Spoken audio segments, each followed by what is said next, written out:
Today we're going to be talking about counterintuitive truths, counterintuitive facts that end up helping you, even though it seems like what you're doing is making you worse off. Now, I value these so immensely. Why? Because most people don't realize this and they think if you do this action, you will do better, but instead it makes you worse off. Or vice versa. You're supposed to do something that everyone thinks makes you worse off, and thus it makes you better because no one else knows that's actually what happens. So these counterintuitive behaviors or facts in life are so cherishable and rare and valuable because everyone else, just by logic or just by nature or myth or how it's always been done, they don't ascribe to it. They don't understand it. Even if they do, it's hard for them to get behind. But more often than not, they don't realize it because either it hasn't been discovered yet or it's just very hard to prove. And probably the biggest reason is because a lot of people who find out about these don't want to tell others. And even if you do, they won't agree with you sometimes. So I think it's very valuable because it gives you a competitive advantage in whatever walk of life you are dealing with, whatever field of interest you're at. I believe that there's counterintuitive truths that can be applied to different fields from business, and again, business details many different industries. So maybe it could work in the airline industry, or perhaps not so well in the video gaming industry. And the same thing goes for a lot of other things: health, fitness, wealth, happiness, and a lot of things. And so I very much value these things because of the advantage it gives you ahead of others, which helps you, obviously. And just by the nature of it, it's very rare. It's hard to obtain and find. And on top of that, it's, by its nature, it prevents most people from adopting them or easily accepting them. So some of these you have to find yourself. There's actually a TED Talk called the Puzzle of Motivation, which he gives two or three of, maybe one or two of these. And again, one of the things I love doing is finding these truths because they're so amazing. And so I highly recommend you check out that video to learn some truths. But just to summarize them really quickly, it's about a 20 to 30-minute speech. He talks a lot about psychological studies, and one of the things is incentives. And basically, he says how it's counterintuitive. This is just one of the things he talks about.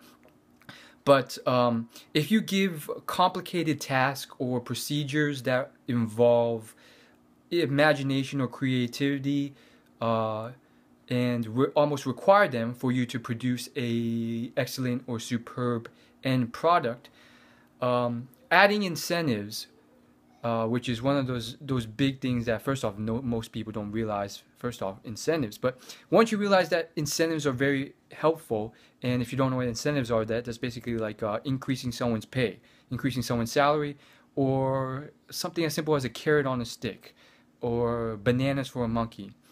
Having incentives generally, you would expect that to increase productivity, increase results. But he has found that with creative and complicated or complex assignments, and again, the speaker started extrapolating more than the results really definitively concluded. Like, we don't know exactly why it's not working. We can hypothesize that it's these reasons based on the process when compared to the other psychological study, where it's a very simplistic process that you had to do in order to receive your reward. He found that's counterintuitive, but the more incentives you give, the less harder they work, or in his case, the longer it took for him to achieve the end product. And the reason seemed to be that the process required you to think outside of the box and think in ingenious way or just a out of the box way in order to solve the puzzle given.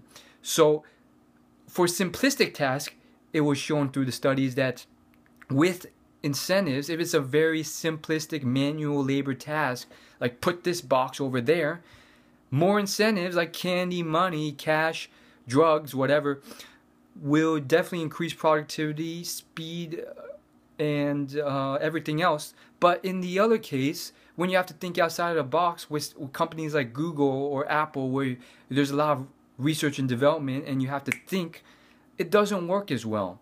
So that's it in a nutshell.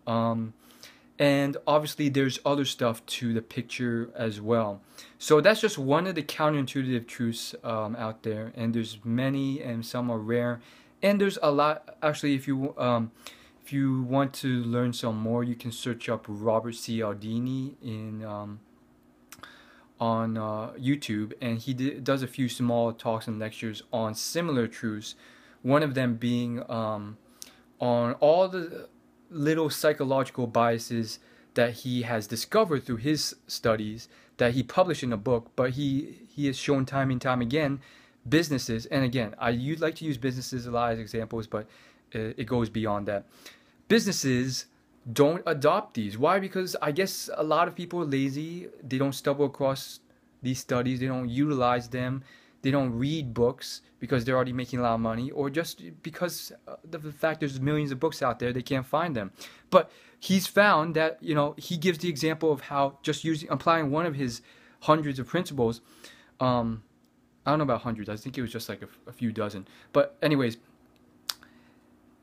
he found that in hotels, based on how you phrase things, you can get a lot more people to actually reuse their towels rather than throw them on the floor and make you clean them. Why does that matter? Because it costs a lot of money, especially if you have hundreds of thousands of hotels. It costs a few dollars or a few cents to re-clean each one. You have to add in the time and energy that's taken away from the person you're paying to do that, to transport that, the energy cost of the machines, yada yada yada. That can run into the millions of dollars if you're like Hilton Hotels or something like that. So it's not even a manipulative psychological bias. He's using just honest truth. Basically, he realized that all these hotels were phrasing it not ideally, and again, it's just one of the many factors. Who knows how much you can improve if you use everything on many factors in the business. But so what he did was, long story short, and again, it's in his talks, he shows these hotels, and he does his own psychological study, renting out hotel rooms, and just observing the behavior of hundreds of people going there with different signs each time. And he has found, in a nutshell, again, watch the video yourself, but he found that if you phrased it so that it said that most people, rather than just saying, please recycle this stuff, if you say something like, most people reuse their towels, you get a much higher increase of the people who reuse their towels, and therefore less stuff on your end. And the reason behind that is social bias and just wanting to follow the crowd, and I guess it's more like popularity and numbers bias. If it's the default option, default bias, if it's a thing that most people do, then you're more automatically inclined to do it. And one of the tactics, I don't know if it's really a tactic or they just threw that in there, but I see this everywhere when you're at the mall or a public restroom and you're drying your hands with the air blower instead of using towels, or again at a hotel. You'll find this where they say on the sign, please use this because it saves natural resources in terms of the energy cost of producing paper that we save if you use this instead. And again, you see the same sign for reusing towels at hotels. And I'll do a whole nother video on that, But for that, it may be a social bias, but more importantly, I feel like it's probably just something so that they can save more money and make more money. Not really because they care about the environment, which is, it angered me. It's pretty obvious to me from the first time I saw it. But there you go. And then finally, I just want to conclude with a final little counterintuitive nugget of truth. One of these very hard things that's difficult to find, and once you find it, somewhat difficult to apply. But once you do, you get that advantage. This one's from a book by Sam Walton. The book's called Made in America. It's about how he founded and turned Walmart into $1 billion business. Um, so, in Sam Walton's book, one of the things he talks about is discounting. That's how, if you've ever been to a Walmart, he got success. First off, discounting was not invented by him. He saw it coming, he saw it from the competition, and he realized he had to adopt this or he was going to go out of business. So he started discounting too. Before he was just in the retail store chain. And so what discounting is, if you don't already know, is this basic principle of buying stuff in bulk and therefore selling it at a much lower price. And you make more money because, first off, it's so much cheaper that more customers will come and buy it. And so even though you're selling it for less, because of so many customers buying it, you make more by quantity, not so much by the amount per sale. So it's one of those truths that, again, it doesn't work for every principle. So that's, if you're wondering why everything's not just super cheap. Again, it really depends on the industry and business. But for discounting chains, it worked very well for Walmart did. And it's one of those counterintuitive truths, those paradoxes, where when you first hear it, it's like you sell it for less, you charge less, and you earn more. That doesn't make sense. And finally, I will conclude with just one more. If you liked all these, hit the subscribe button and it'll help you. And again, even if you're not in business, I think first off, they're very interesting and they can be applied and it'll keep you more alert. And you can apply these to other things in different ways. And more so, you can, it'll keep you more alert to look out for things that are like this, counterintuitive. And so, again, you have to be sometimes creative to apply these to other things. So in terms of discounting, you could be like, okay, sell less, earn more. So how about this? When I am out and about, I can try a different approach. This is an option I never really considered in dating, perhaps. Perhaps instead of, I don't know, spending all my focus on one person, I can branch out to multiple people. And even though I spend less time and energy with each, that will create an abundant situation, which leads to social proof, maybe a little bit of success in women because of all the females. Again, I'm just sort of, you have to be creative with this. I don't think that was the best example either, but I hope you get the idea. And so finally, one last counterintuitive thing. It's not the only one I know or the last one I know, but another thing is how Sam Walton decided to pay his customers later on, once the business had gotten pretty darn successful already. And this one applies to so many businesses, and I'm sure you can use this outside of business. It's just those intangible things where because you have given quality products, maybe through quality service or quality employees, or a mixture of these, and a lot of maybe intangible things that are priceless, maybe priceless memories, whatever it is. You get these intangible qualities or intangible levels of value in a business that can't be quantified specifically, but add value to a business that ends up uh, allowing greater returns every single year. And so, in terms of Walmart, one of those things was payroll. You know, Sam tried to cut everything to the bone to get the greatest profit margin. So he paid his employees as little as possible. We're talking the lowest level employees, the cashiers and everything. And he would say, you know, payroll is one of the most important things, which it is. It's one of the most important things of overhead, and that's one of the most crucial things to maintaining your profit margins. You want to keep expenses down.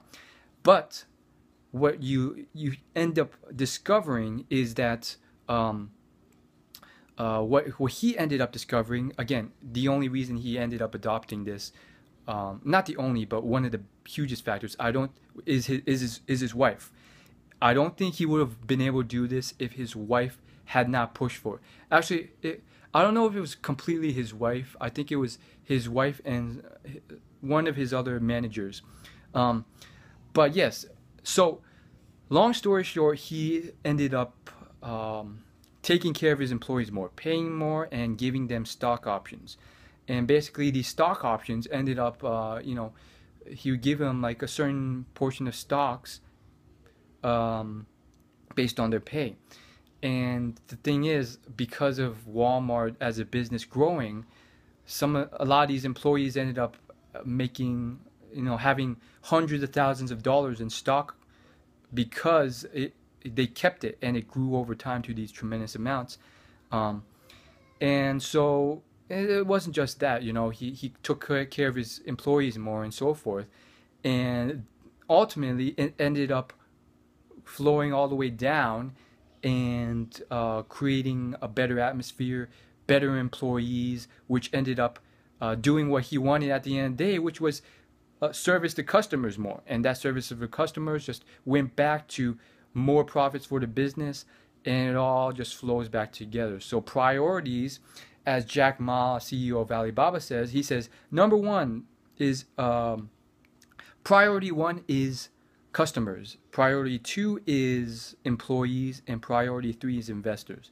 Now, I have a lot to say about that. I don't really completely agree with that. I think it's, in theory, but you really have to give more detail and definitive, because if you extrapolate the wrong thing from that, it can go horribly. But generally, yeah, it's quite interesting, So Sam, he ultimately did some amazing things, and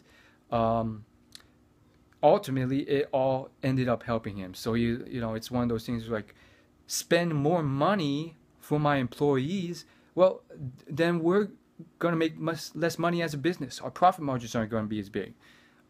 So that's all I really want to say in a nutshell. As always, like, favorite, comment, subscribe. Thank you guys for watching. I will see you in my next video. Peace.